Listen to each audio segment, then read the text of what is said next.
这几天的2026北京车展，最出圈的不是动辄百万的豪车，也不是眼花缭乱的黑科技，而是两个中国车企大佬的平凡瞬间。没有车队开道，没有安保簇拥，管理着千亿帝国的掌舵人，用最朴素的出行方式戳中了无数人的心。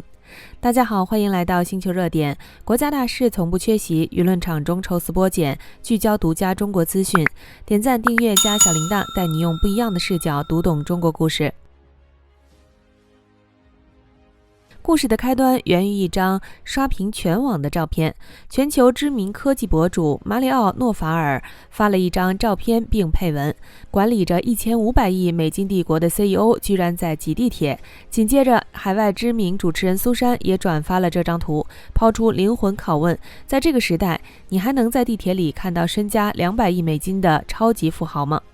照片里的主角正是比亚迪董事长王传福。2026年北京车展开幕当天，他没有乘坐任何豪车，而是带着一众高管出现在了通往展馆的北京地铁15号线上。这一细节也得到了汽车之家相关报道的佐证。照片中的王传福没有了千亿 CEO 的光环，戴着口罩，穿着朴素的西装，安静地坐在车厢座位上，低头翻看着手机，平凡的就像一个刚刚下夜班的普通中年人。在他身旁坐着的是他的妻子李科，也是比亚迪美洲市场的铁娘子。两人没有过多交流，就像千千万万普通夫妻一样，各自刷着手机，没有丝毫架子，没有一点排场。最让人动人的细节是，他们头顶上的地铁拉环广告恰好就是比亚迪新发布的王牌车型。无意间，王传福夫妇成了自家产品最接地气的人形背景板。就在同一天，去往北京车展的路上，另一位中国车企大佬也火到了外网。蔚来创始人李斌，有人拍到这位豪华品牌的掌门人，一个人熟练地扫码开锁，一蹬脚蹬子，骑着共享单车在顺义的街头飞驰，直奔展馆而去。遇到路人主动求合影，他没有丝毫不耐烦，停下车，笑得一脸灿烂。配合完合影后，又赶紧登车赶路，那动作熟练的就像每天都在骑单车的邻家大哥，没有一点大佬的架子。很多人会问，大佬们至于这么拼吗？其实北京车展那2天，顺义展馆周边的交通确实堵得让人绝望，坐地铁、骑单车确实是最明智、最高效的选择。但如果只把这件事理解为怕堵车，就太肤浅了。这一幕传到外网后，评论区彻底失控，外国网友的留言藏着最真实的震撼与羡慕。有美国网友直言，在我们国家，这种级别的富豪出门至少要有车队护航，保镖随行，这样的场景在美国完全不可能发生。还有法国网友感慨，没有封路，没有警戒，没有前呼后拥，这让我第一次意识到一个国家的安全和从容可以做到这种程度。还有外国网友留言，他掌握着能改变全球汽车格局的企业，却能安然坐在拥挤的地铁里，这种清醒和低调太让人敬佩了。很少有人知道，如今站在世界巅峰的2位大佬，来时的路走得有多艰难，每一步都浸着汗水与坚持，所有细节均有据可考，没有丝毫杜撰。先说说王传福，他被网友亲切地称为传福哥，他的创业之路堪称一部逆袭史诗。2003年，王传福决定跨界造车，这个决定在当时看来无异于天方夜谭。比亚迪收购秦川汽车后，消息一出，全香港的投行都想撤资，资本市场一片看衰，比亚迪股价1天之内暴跌40%，处境艰难到几乎无以为继。但王传福没有放弃，咬着牙扛过了最艰难的时刻。到了2019年，比亚迪遭遇最黑暗的一年，公司利润暴跌，资金链紧张到极致，但王传福硬是从全公司的饭钱里抠出84亿，全部砸进研发，没有一丝犹豫，没有一点退缩。他不是在豪赌，而是孤注一掷。他知道，只有技术过硬，才能站稳脚跟，才能不被市场淘汰。那些年，他扎根车间，深耕研发，熬过无数个不眠之夜，才有了如今比亚迪横扫全球的底气，才有了12万名研发工程师背后的硬核黑科技。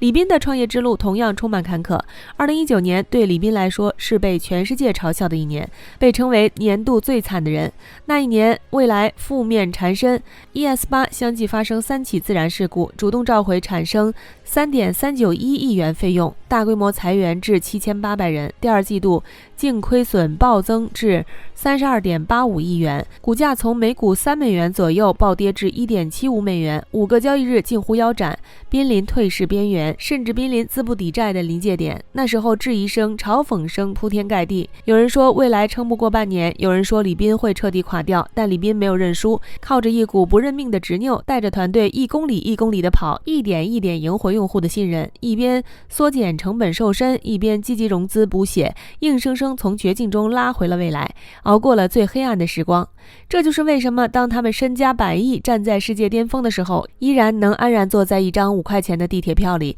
依然能从容地蹬起一台1块5的共享单车。他们不是刻意低调，而是从泥里一步一步爬上来的人，早已习惯了脚踏实地，早已不需要用身外之物来证明自己。在外国媒体眼里，此次的北京车展早已不是一场普通的汽车展会，而是中国新能源汽车全面领先全球的实力秀场。路透社4月28日用惊叹的论调发文，直言这是一种截然不同的价格震撼，还说美国一辆新车的均价足足能入手5台全新中国电动汽车，直观展现了中国汽车行业的激烈竞争。在这个全球最大的汽车市场，新车价格低到了全球第2大汽车市场美国的零头水平。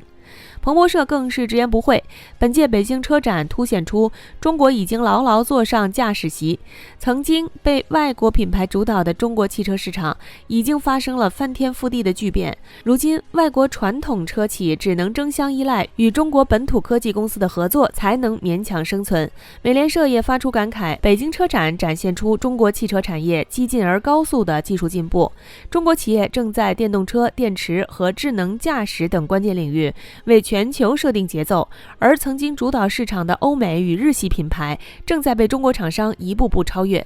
韩国韩民族日报记者更直接，更大更智能，中国展示了电动汽车的未来。英国卫报则形容，北京车展38万平方米的场地相当于约50个足球场，聚集了数百家汽车制造商、上千辆汽车和数十万名车迷，规模堪称世界之最。这些外国媒体的评价没有一点夸张，全是本届北京车展最真实的写照。而最让外国网友破防的还是中外汽车的价格差。买一辆美国新车的钱，在中国居然能买5辆，说出来谁能不羡慕？根据美国汽车评估指南凯利蓝皮书最新数据显示，2026年3月，美国新车平均交易价格为49275美元，较去年同期上涨3.5%，换算成人民币约合34.1万元。而在中国，根据汽车资讯与交易平台懂车帝的数据，目前售价低于2.5万美元的新能源车型超过200款。可能有人会说，低价车是不是配置拉垮？完全不是。汽车分析师费利佩·穆尼奥斯就曾说过，坐进去后你不会觉得自己是在一辆小车里，无论是质感还是空间感，它都超出了人们对小型车的预期。路透社还结合懂车帝的数据，整理出了中国销量最高、起售价低于1.2万美元的5款电动车。这5款车分别是起售价6560美元的50宏光 mini EV， 起售价10060美元的吉利 EX2， 起售价10200美元的比亚迪海鸥，起售价10945美元的比亚迪元 UP，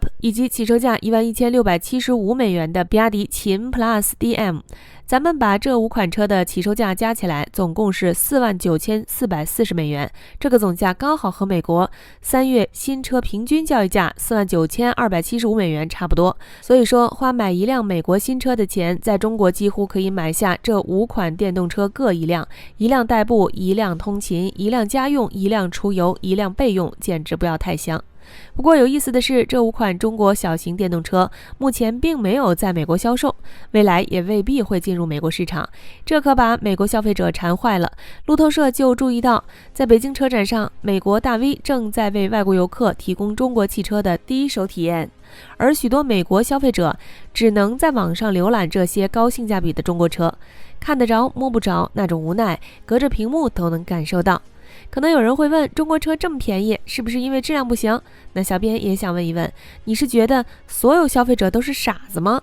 路透社就指出，中国汽车行业的竞争已经从单纯的价格战升级为物超所值之战，大量高端智能车型正以明显低于德系豪车的价格进入市场，既便宜、配置又高、技术又先进。以前我们仰望外国汽车品牌，觉得豪车遥不可及，现在中国汽车用实力证明，我们不仅能造出好车，还能让普通人买得起、用得起。而那些羡慕中国车价的美国网友，或许只能在网上默默羡慕我们的这份中国式幸福了。